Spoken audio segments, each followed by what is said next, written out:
কখন বাংলাদেশ জয় নিয়ে মাঠ ছাড়বে।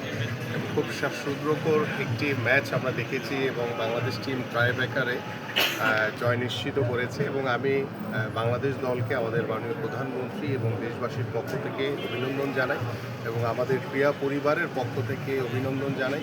পাশাপাশি আমরা খেলোয়াড়দেরকে বরণ করার জন্য অপেক্ষা রয়েছি। ইনশাআল্লাহ আমরা এয়ারপোর্টে গিয়ে আমাদের এই বীর সন্তানদেরকে আমরা ইনশাআল্লাহ বর্ণাঢ্যভাবে তাদেরকে রিসিভ করবো ইনশাআল্লাহ।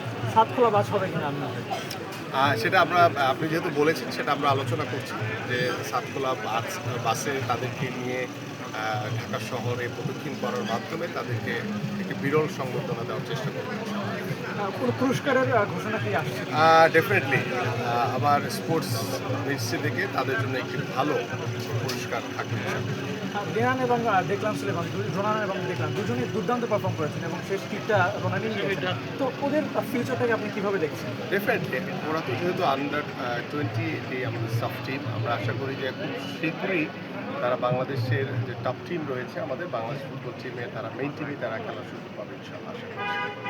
এই জয়টা বাংলাদেশের জন্য খুব বিশেষ খেলা। ডেফিনেটলি কারণ আমরা এবং আমাদের মাননীয় প্রধানমন্ত্রী এবং তার পরিবার এতটাই ক্রিয়াবান্ধব। সো আমরা বিশ্বাস করি যে আমরা এইভাবে বাংলাদেশ ফুটবল ক্রিকেট থেকে শুরু করে সকল স্পোর্টস এগিয়ে যাবে ইনশাআল্লাহ। আমরাও আমাদের সামাজিক আমরা রাষ্ট্রীয়ভাবে আমরা এই সমাজ গঠনের অন্যতম একটি মাধ্যম হবে খেলাধুলা এবং সেই খেলাধুলার মাধ্যমে আমরা ইনশাআল্লাহ আমরা আমাদের দেশকে অনেক দূরে এগিয়ে নিয়ে যাবো। ধন্যবাদ।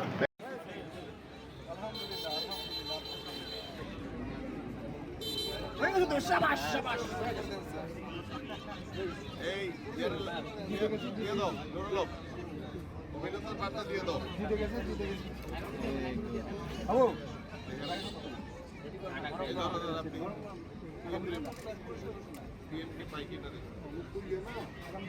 আচ্ছা পুরস্কারের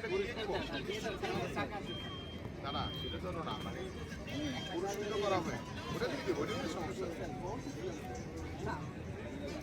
অভিনন্দন লেখা হবে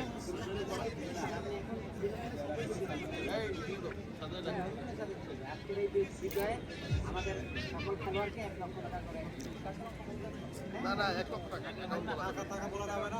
পুরস্কার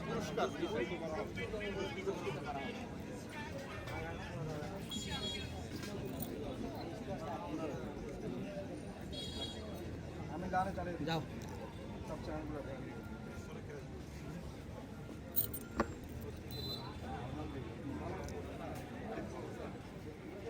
এই